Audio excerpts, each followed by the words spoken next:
नमस्कार। दिन भर की बड़ी खबरों में आपका स्वागत है। मैं हूं आपके साथ मानसी। आज इस बुलेटिन में बात होगी दिल्ली में हार के बाद पंजाब सरकार पर मंडराए संकट की, दिल्ली में चल रही सियासी हलचल की। जानेंगे मणिपुर में बीरेंद्र सिंह के इस्तीफे के बाद कैसे बैकफुट पर आई बीजेपी, सोनिया गांधी के सवाल से कैसे फंसी मोदी सरकार। देखेंगे प्रयागराज महाकुंभ में लगे भीषण जाम को और बुलेटिन के आखिर में देखेंगे जाने माने कार्टूनिस्ट इरफान की किस खबर पर पड़ी तिरछी नजर। लेकिन दिन भर की तमाम बड़ी खबरों से पहले एक नजर आज की सुर्खियों पर। 13 फरवरी को लोकसभा में वक्फ संशोधन बिल किया जाएगा पेश। जेपीसी के प्रमुख जगदम्बिका पाल पेश करेंगे बिल। बजट सत्र में सरकार वक्फ संशोधन बिल को पास कराने की तैयारी में। देश भर में साइकिल ट्रैक बनाने की मांग वाली याचिका सुप्रीम कोर्ट ने की खारिज। कहा इससे ज्यादा जरूरी आवास और साफ पानी। धर्मेंद्र सिंह नेगी की ओर से दाखिल की गई थी याचिका। गृह मंत्री अमित शाह और जम्मू कश्मीर के सीएम उमर अब्दुल्ला की बैठक। पूर्ण राज्य के मुद्दे और सुरक्षा कानून व्यवस्था पर हुई चर्चा। और शेयर बाजार में गिरावट, 548 अंकों की गिरावट के साथ 77,311 पर बंद हुआ सेंसेक्स, तो 178 अंकों की गिरावट के साथ 23,381 पर बंद हुआ निफ्टी। ये तो थी सुर्खियां। अब बात आज की सबसे बड़ी खबर की। दिल्ली विधानसभा चुनाव में मिली हार के बाद सत्ता से बाहर हुई आम आदमी पार्टी के सुप्रीमो अरविंद केजरीवाल ने पंजाब के विधायकों की मीटिंग बुला ली है। ये मीटिंग दिल्ली के कपूरथला भवन में होगी। इसमें सीएम भगवंत मान के साथ उनके सारे मंत्री भी मौजूद रहेंगे। इस बीच आपके कई विधायक कांग्रेस के संपर्क में होने की चर्चाएं भी चल रही है। तो क्या है पूरी खबर, आइए देखते हैं इस रिपोर्ट में। दिल्ली चुनाव में आम आदमी पार्टी की हार के बाद से पंजाब की सियासत में हलचल तेज हो गई है। विधानसभा में विपक्ष के नेता प्रताप सिंह बाजवा ने दावा किया है कि अरविंद केजरीवाल पंजाब का सीएम बनने की तैयारी कर रहे हैं। लुधियाना की एक सीट खाली है और केजरीवाल इसी सीट से विधानसभा चुनाव लड़ सकते हैं, लेकिन इससे पंजाब आप के अंदर जबरदस्त नाराजगी पैदा हो गई है। बाजवा ने अपने दावे के पीछे पंजाब आप के चीफ अमन अरोड़ा के बयान को सबसे बड़ा कारण बताया है। उन्होंने कहा कि अमन ने साफ कर दिया है कि सीएम पद किसी हिंदू को भी सौंपा जा सकता है। पंजाब के लिए हिंदू और सिख सीएम से ज्यादा जरूरी सरकार चलाने की क्षमता महत्वपूर्ण है। इसी बयान के हवाले से बाजवा ने यहां तक दावा कर दिया है कि 35 विधायक आप छोड़ने को तैयार हैं। दूसरी तरफ अरविंद केजरीवाल भी पंजाब में पार्टी की किसी भी टूट को बचाने के लिए सक्रिय हो गए हैं। उन्होंने आम आदमी पार्टी के सभी विधायकों को दिल्ली बुला लिया है। 11 फरवरी को 11 बजे दिल्ली के कपूरथला भवन में केजरीवाल पंजाब के सभी मंत्रियों की बैठक लेंगे, जिसमें सीएम भगवंत मान भी मौजूद रहेंगे। इसके अलावा वो सभी विधायकों के साथ भी बैठक करेंगे। इस बैठक के चलते 10 फरवरी को होने वाली पंजाब कैबिनेट की बैठक को भी टाल दिया गया है। अब ये बैठक 13 फरवरी को चंडीगढ़ में दोपहर 12 बजे आयोजित की जाएगी। दरअसल केजरीवाल की चिंता अब पंजाब की सत्ता बचाने की है। पंजाब में 2 साल बाद चुनाव होना है। अगर पंजाब भी हाथ से चला गया तो फिर आपका वजूद तक समाप्त हो सकता है। दूसरा, दिल्ली में मिली हार के पीछे पंजाब सरकार को भी आपके नेता दोषी मान रहे हैं, क्योंकि 2022 में पंजाब चुनाव में आपने जो वादे किए थे वो वादे मान सरकार ने पूरे नहीं किए। खास तौर पर महिलाओं को 1000 रुपए देने का वादा। ऐसे में दावा किया जा रहा है कि केजरीवाल भगवंत मान को वादे पूरे करने का निर्देश भी दे सकते हैं। दिल्ली में आपकी हार ने पंजाब में आपकी सरकार को हिला दिया है। ऐसे में दिल्ली में आपकी बैठक पर सभी की नजरें हैं, जिसके चलते दिल्ली की सियासत गरमाई हुई है। वैसे दिल्ली का सीएम कौन होगा, इसे लेकर भी सवाल उठ रहे हैं। 26 साल बाद दिल्ली में बीजेपी की सरकार बन रही है, इसीलिए सीएम पद को लेकर कई दावेदार सामने आ रहे हैं, लेकिन खुलकर कोई नहीं बोल रहा है। बीजेपी के अंदर बैठकों का दौर चल रहा है, तो किसके नाम पर लग सकती है मुहर, देखिए ये रिपोर्ट। दिल्ली की सियासत पर इस समय सभी की नजरें टिकी हुई हैं। खासकर हर कोई ये जानने के लिए उत्सुक है कि बीजेपी का सीएम कौन होगा, क्योंकि सीएम को लेकर कई नामों की चर्चा हो रही है। इस बीच खबर ये भी आ रही है कि हर बीजेपी शासित राज्य की तरह बीजेपी दिल्ली में भी सीएम के साथ डिप्टी सीएम भी बनाएगी। बीजेपी की तरफ से एक बात साफ कर दी गई है कि मुख्यमंत्री बीजेपी विधायकों में से ही होगा। खबर है कि बीजेपी किसी महिला विधायक को भी सीएम बना सकती है। वहीं दिल्ली बीजेपी के प्रदेश अध्यक्ष वीरेंद्र सचदेवा ने एलजीवी के सक्सेना से मिलने का समय मांगा है। बता दें कि इससे पहले भाजपा के नवनिर्वाचित विधायक परवेश वर्मा, अरविंदर सिंह लवली, राजकुमार चौहान, नीरज बसोया, कैलाश गहलोत ने भी LGV सक्सेना से मुलाकात की थी। मुलाकात के साथ ही इन लोगों की सीएम पद पर दावेदारी की चर्चा ने जोर पकड़ लिया था, लेकिन जानकारों का कहना है कि बीजेपी किसी नए नाम के साथ चौंका भी सकती है, यानी बीजेपी में अभी से खींचतान देखने को मिल रही है। वहीं दूसरी तरफ आम आदमी पार्टी में मंथन जारी है। दिल्ली के पूर्व मंत्री और आम आदमी पार्टी नेता सत्येंद्र जैन केजरीवाल के आवास पर पहुंचे। हार के कारणों को तलाशने के साथ ही विपक्ष में बैठक कर कैसे बीजेपी को घेरना है, इसकी रणनीति पर चर्चा की गई, क्योंकि ये पहली बार है कि जब आम आदमी पार्टी विपक्ष में बैठने जा रही है, यानी बीजेपी के लिए दिल्ली की सत्ता में आने के बाद चुनौतियां खड़ी हो गई हैं। ऐसे में देखना होगा कि बीजेपी इन चुनौतियों से कैसे बचती है। अब दिल्ली की कुर्सी पर कौन बैठेगा, इसका जवाब पीएम मोदी के अमेरिका से लौटने के बाद ही मिलेगा। इसके साथ ही मणिपुर का सीएम कौन होगा, वहां बीजेपी की सरकार रहेगी या फिर राष्ट्रपति शासन लगा दिया जाएगा, इसका फैसला भी पीएम मोदी के अमेरिका से लौटने के बाद ही हो पाएगा। मणिपुर के सीएम एन बीरेन सिंह इस्तीफा दे चुके हैं, तो मणिपुर में क्या है मौजूदा राजनीतिक हलचल, जानने के लिए देखिए ये रिपोर्ट। मणिपुर के सीएम एन बीरेन सिंह के इस्तीफे ने हड़कंप मचा दिया है। जिस तरह से पिछले 21 महीने से मणिपुर में हिंसा का दौर चल रहा है, कुकी मैतेई समुदाय के बीच का टकराव खत्म कर प्रदेश में शांति बहाल करने में बीरेन सिंह की सरकार पूरी तरह से फेल साबित हुई। ऐसे में बीरेन सिंह के नेतृत्व पर उनके ही मंत्रिमंडल से सवाल उठने लगे थे, यानी मणिपुर बीजेपी में बीरेन सिंह को लेकर आंतरिक टकराव शुरू हो गया था।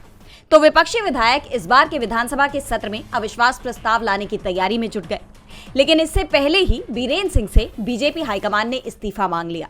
ऐसे में अब राज्यपाल अजय कुमार भल्ला ने विधानसभा सत्र को भी स्थगित कर दिया है, जो 10 फरवरी से ही शुरू होना था। इसे लेकर कांग्रेस मोदी सरकार पर हमलावर है।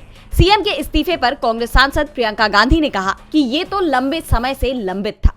वहीं पार्टी महासचिव जयराम रमेश ने कहा कि मणिपुर में बिगड़े हालात के जिम्मेदार केंद्रीय गृह मंत्री हैं। भूतपूर्व मुख्यमंत्री तो केवल कठपुतली थे। हमारी मांग है कि गृह मंत्री इस्तीफा दे और प्रधानमंत्री मोदी मणिपुर जाएं, वहां के हालात को समझें और लोगों को भरोसा दिलाएं कि वो उनकी परवाह करते हैं।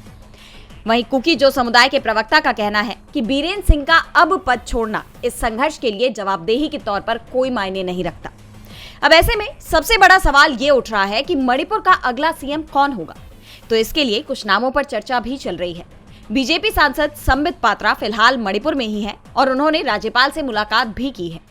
कहा जा रहा है कि वे मणिपुर में नए सीएम के नाम पर चर्चा के लिए वहां मौजूद है।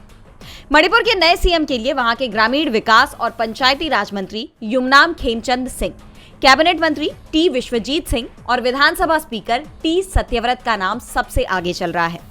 लेकिन अभी तक कोई ऐसा नेता नहीं है जिसे पार्टी के अधिकांश विधायकों का समर्थन प्राप्त हो, इसलिए केंद्र को राष्ट्रपति शासन भी लगाना पड़ सकता है। यानी मणिपुर में अब सत्ता कौन संभालेगा, इस पर सवाल अब तक बने हुए हैं। मणिपुर में एन बीरेन सिंह के इस्तीफे के पीछे राज्य में 21 महीने से चल रही हिंसा को सबसे बड़ा कारण माना जा रहा है। बीजेपी की सरकार सवालों में बनी हुई थी, इसीलिए बीरेन सिंह की विदाई हो गई।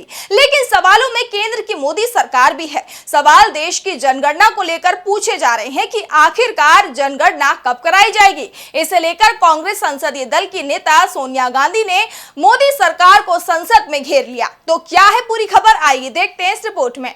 कांग्रेस संसदीय दल की नेता सोनिया गांधी ने राज्यसभा में देश की जनगणना को जल्द से जल्द कराने की मांग सरकार से की है। सोनिया ने कहा कि पहले से ही जनगणना के नाम पर 4 साल की देरी हो चुकी है, सरकार इसमें और देरी नहीं करे। राष्ट्रीय खाद्य सुरक्षा कानून के लिए जनगणना बेहद जरूरी है। सोनिया गांधी ने कहा कि NFSA सितंबर 2013 में यूपीए सरकार की ओर से लाया गया था। इस कानून को लाने के पीछे देश के हर नागरिक को खाद्यान्न और पोषण मिले, ये सुनिश्चित करना था। इस योजना ने देश के लाखों लोगों को खाद्यान्न उपलब्ध कराने में महत्वपूर्ण भूमिका निभाई है, खासकर कोरोना के मुश्किल दौर में। उन्होंने प्रधानमंत्री गरीब कल्याण अन्न योजना का जिक्र करते हुए कहा कि इस योजना के लिए भी यही कानून आधार उपलब्ध कराता है।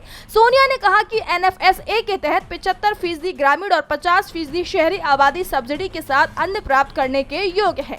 सोनिया गांधी ने कहा कि देश में 2021 की जनगणना नहीं हुई है, इस कारण लाभार्थियों का कोटा अब भी 2011 की जनगणना के आंकड़ों आंकड़ों पर ही आधारित है, जबकि इस जनगणना को 1 दशक से अधिक समय बीत चुका है। सोनिया गांधी ने कहा कि आजाद भारत के इतिहास में ऐसा पहली बार हुआ है कि हर साल 10 साल पर होने वाली जनगणना में 4 साल से अधिक की देरी हुई है। उन्होंने कहा कि 2021 में जनगणना होनी थी, लेकिन अब तक इसे लेकर कुछ भी स्पष्ट नहीं है कि इसे कब तक कराया जाएगा। वित्त मंत्री निर्मला सीतारमण ने 1 फरवरी को बजट पेश किया था, उसमें भी जनगणना का जिक्र नहीं किया गया। इसे लेकर सोनिया ने कहा कि बजट आवंटन को देखें तो ये साफ है कि जनगणना इस साल भी नहीं होगी। सोनिया ने कहा कि फूड सिक्योरिटी प्रिविलेज नहीं है, ये मूलभूत अधिकार है। सोनिया गांधी ने राज्यसभा में देश की जनगणना का मुद्दा उठाकर एक बार फिर मोदी सरकार को मुश्किल में फंसा दिया है। तो इस समय सबसे ज्यादा मुश्किल में कोई दिख रहा है तो वो है लोग जो सड़क मार्ग से प्रयागराज जा रहे हैं। महाकुंभ के चलते प्रयागराज जाने वाला हर रास्ता जाम हो गया है। डबल इंजन की सरकार लगातार महाकुंभ की व्यवस्था को लेकर ये दावे कर रही है कि सब कुछ उनके नियंत्रण में है, लेकिन अब दावा किया जा रहा है कि महाकुंभ के चलते दुनिया का सबसे बड़ा जाम लग गया है। देखिए ये रिपोर्ट। प्रयागराज में जारी महाकुंभ को लेकर अव्यवस्था की एक और तस्वीर सामने आई है। लगभग 30 दिनों से यूपी के प्रयागराज में जारी महाकुंभ के लिए पहुंचने वालों की तादाद कई गुना बढ़ गई है, जिसे लेकर देश के तमाम राज्यों से प्रयागराज पहुंचने वाली सड़कों और हाईवेज पर जाम लग गया है। मध्य प्रदेश के कटनी से प्रयागराज पहुंचने वाले रास्ते पर लगभग 300 किलोमीटर लंबा जाम लगा हुआ है। इसे दुनिया का अब तक का सबसे लंबा जाम माना जा रहा है। कटनी के साथ साथ और भी रास्ते जिन पर जाम लगा हुआ है वो हैं दिल्ली से प्रयागराज, पहले 12 घंटे लेकिन अब 30 घंटे। सतना एमपी से प्रयागराज, पहले 5 घंटे अब 15 घंटे। कानपुर से प्रयागराज का रास्ता पहले 5 घंटे था और अब 12 घंटे। पटना से प्रयागराज पहले 8 घंटे लेकिन अब 17 घंटे। वाराणसी से प्रयागराज पहले 3 घंटे और अब 10 घंटे। और रायपुर से प्रयागराज पहले 13 घंटे अब 22 घंटे। इस दौरान प्रयागराज में ट्रैफिक व्यवस्था की भारी समस्या खड़ी हो गई है। व्यवस्था बनाए रखने के लिए प्रशासन के सारे इंतजाम फेल साबित हो रहे हैं। श्रद्धालुओं का सैलाब कई किलोमीटर लंबे ट्रैफिक जाम की वजह बन रहा है। कई जगहों पर गाड़ियों की लंबी कतारें हैं और लोग घंटों गाड़ियों में बैठने को मजबूर हैं। पार्किंग क्षमता से ज्यादा गाड़ियों के चलते सड़कों पर परेशानियां बढ़ रही हैं और कई किलोमीटर तक श्रद्धालु पैदल यात्रा करने को मजबूर हैं। इसे लेकर देश भर के तमाम विपक्षी पार्टियों ने इसे मिसमैनेजमेंट करार देकर बीजेपी सरकार को घेरा है। अब देखना होगा कि सरकार इस जाम से निजात पाने के लिए क्या करती है। महाकुंभ से लगातार ऐसी तस्वीरें सामने आ रही हैं जो बीजेपी सरकार के दावों से बिल्कुल परे है, जिसको लेकर विपक्ष सरकार पर लगातार हमलावर है। इस बीच संसद का बजट सत्र काफी जबरदस्त नजर आ रहा है, जहां विपक्षी सांसद एक के बाद एक कई मुद्दे उठा रहे हैं और मोदी सरकार से जवाब की मांग कर रहे हैं। सत्र के 7वें दिन भी कुछ ऐसा ही नजारा दिखाई दिया, जहां महाकुंभ में भगदड़ से लेकर अमेरिका से अवैध प्रवासियों की वापसी का मुद्दा जोर शोर से उठाया गया। विपक्ष ने सरकार की जमकर घेराबंदी की। तो क्या कुछ रहा संसद में दिन भर, जानने के लिए देखिए ये रिपोर्ट। संसद के बजट सत्र के 7वें दिन भी दोनों सदनों में जोरदार बहस देखी गई। कांग्रेस सांसद मनीष तिवारी ने अमेरिका से भारतीयों के डिपोटेशन के मुद्दे पर लोकसभा में स्थगन नोटिस दिया था। जिस तरह से अमेरिका से भारतीय अवैध प्रवासियों की जंजीरों में जकड़कर वापसी हुई है, उसे लेकर सरकार के रवैये पर विपक्ष में असंतोष साफ नजर आ रहा है। वो बार बार इस मुद्दे को उठा रहे हैं और पीएम मोदी के अमेरिका दौरे से पहले आज फिर ये मुद्दा उठाया गया। पूर्व वित्त मंत्री पी चिदम्बरम ने विदेश मंत्री एस जयशंकर के संसद में जवाब पर कहा कि विदेश मंत्री यहां खड़े होकर अमेरिकी एसओपी का बचाव कर रहे थे। क्या विदेश मंत्री ने अमेरिकी विदेश मंत्री से बात कर ये ऑफर दिया कि हम अपना विमान भेज रहे हैं? ऐसे में इस मुद्दे पर मोदी सरकार बुरी तरह से घिर गई है। वहीं आप सांसद संजय सिंह ने राज्यसभा में महाकुंभ में मची भगदड़ पर चर्चा कराने की मांग की। उनका कहना है कि यूपी सरकार भगदड़ में जान जाने वालों का सही आंकड़ा जारी करे, लेकिन स्पीकर ने उनके इस प्रस्ताव पर चर्चा की मंजूरी नहीं दी, जिसके बाद संसद में मोदी सरकार के इस बार के केंद्रीय बजट पर चर्चा शुरू हुई। कांग्रेस के मनीष तिवारी ने कहा कि बचत, खपत, निवेश, उत्पादन और रोजगार किसी भी अर्थव्यवस्था के मुख्य आधार होते हैं। उन्होंने यूपीए सरकार के समय इनसे जुड़े आंकड़े और 2023-24 के आंकड़े गिनाते हुए सरकार को कटघरे में खड़ा किया और बेरोजगारी दर को लेकर भी सवाल उठाए। उन्होंने कहा कि इस बजट ने आम आदमी को पूरी तरह से पीस दिया है, जबकि बीजेपी सांसद अनुराग ठाकुर ने इस बजट को विकसित भारत का रोड मैप बताया। वहीं पी चिदम्बरम ने बजट को लेकर वित्त मंत्री सीतारमण के दावे पर कहा कि जीडीपी की साइज के हिसाब से देखें तो ये 1 लाख करोड़ 0.34% है। आप क्या ये कहना चाहते हो कि 0.34% इकोनॉमी को बूम कर देगा? वित्त मंत्री ने मध्यम वर्ग को याद रखा, इसके लिए उनको बधाई। पूर्व वित्त मंत्री ने आगे कहा कि सरकार को इनकम टैक्स के साथ ही जीएसटी में कट करना चाहिए, पेट्रोल डीजल पर टैक्स कट करना चाहिए, मनरेगा की मजदूरी बढ़ानी चाहिए, इससे बड़ी आबादी को लाभ होता। लेकिन उन्होंने ऐसा कुछ नहीं किया और इनकम टैक्स पर फोकस किया, दिल्ली चुनाव पर फोकस किया। यानी देखा जाए तो संसद में कई मुद्दे उठे और इन मुद्दों के साथ ही सरकार पर सवाल भी उठे। संसद में विपक्ष के हमलावर तेवरों से मोदी सरकार बैकफुट पर दिख रही है। इस बीच पीएम मोदी ही विदेश दौरे पर चले गए हैं। पीएम मोदी फ्रांस के दौरे पर हैं और यहां से वो अमेरिका जाएंगे। फ्रांस में पीएम मोदी राष्ट्रपति मैक्रो के साथ आर्टिफिशियल इंटेलिजेंस यानी AI एक्शन समिट की सह अध्यक्षता करेंगे। भारत फ्रांस CEO फोरम को भी संबोधित करेंगे। इसके साथ ही मार्सेले से पहले भारतीय वाणिज्य दूतावास का उद्घाटन करेंगे। तो क्या कुछ होगा पीएम मोदी का कार्यक्रम, जानने के लिए देखिए ये रिपोर्ट। प्रधानमंत्री नरेंद्र मोदी फ्रांस और अमेरिका के दौरे पर रवाना हो चुके हैं। पीएम मोदी पहले फ्रांस पहुंच रहे हैं, उसके बाद वो फ्रांस से ही अमेरिका रवाना हो जाएंगे। तीसरी बार प्रधानमंत्री बनने के बाद ये मोदी का पहला फ्रांस दौरा है। ऐसे में इसे काफी अहम माना जा रहा है। हिंदुस्तान और फ्रांस के संबंध 25 साल पुराने हैं और काफी मजबूत हैं। ऐसे में अब पीएम मोदी का ये दौरा दोनों देशों के बीच इस सहयोग को और मजबूत करने का काम करेगा। प्रधानमंत्री मोदी शाम में राष्ट्रपति मैक्रो के साथ एलिस पैलेस में डिनर करेंगे। इस डिनर में कई बड़ी तकनीकी कंपनियों के CEO भी शामिल होंगे और 11 फरवरी को मोदी फ्रांस के राष्ट्रपति इमैनुअल मैक्रो के साथ आर्टिफिशियल इंटेलिजेंस यानी AI एक्शन समिट की सह अध्यक्षता करेंगे। इस समिट में AI की जिम्मेदारी से इस्तेमाल पर चर्चा होगी ताकि ये लोगों की भलाई के काम आए और इसके खतरे नियंत्रित रहें। इस दौरान ग्लोबल पॉलिटिक्स पर भी बात हो सकती है। पीएम मोदी फ्रांस के उद्योगपतियों से मुलाकात कर सकते हैं। साथ ही वो इंडिया फ्रांस के CEO फोरम को भी संबोधित करेंगे। इसमें ओपन AI के CEO सैम ऑल्टमैन भी शामिल हो सकते हैं। गूगल और माइक्रोसॉफ्ट के बड़े अधिकारी भी कार्यक्रम में शामिल हो सकते हैं। मोदी के इस दौरे को लेकर उम्मीद जताई जा रही है कि हिंदुस्तान और फ्रांस के बीच 26 राफेल मेरीन फाइटर जेट और 3 स्कॉर्पियन क्लास सबमरीन की खरीद समेत और कई अहम सौदे को अंतिम रूप दिया जा सकता है। फ्रांस से होते हुए पीएम मोदी अमेरिका दौरे पर जाएंगे। डोनाल्ड ट्रंप के दोबारा राष्ट्रपति बनने के बाद ये पीएम मोदी का पहला अमेरिका दौरा है।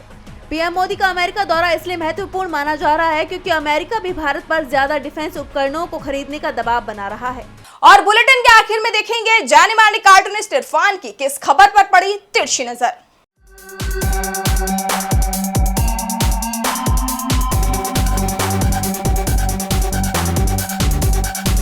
देश के भाजपा शासित राज्यों की लाडली बहनों के लिए कुछ अच्छी खबर नहीं लगती यानी, क्योंकि महाराष्ट्र की सरकार ने तो अपने यहाँ से लाडली बहना की लिस्ट में से 5 लाख महिलाओं के नाम काट दिए हैं। कहा जा रहा है कि वो जांच में सही नहीं पाई गई हैं। अगर वो सही नहीं पाई गई हैं तो उनके वोट क्या जो उन्होंने दिए थे वो सही माने जाएंगे? क्या उनको भी रद्द किया जाएगा? फिलहाल मामला तो चुनाव खत्म, पैसा हजम वाला लगता है।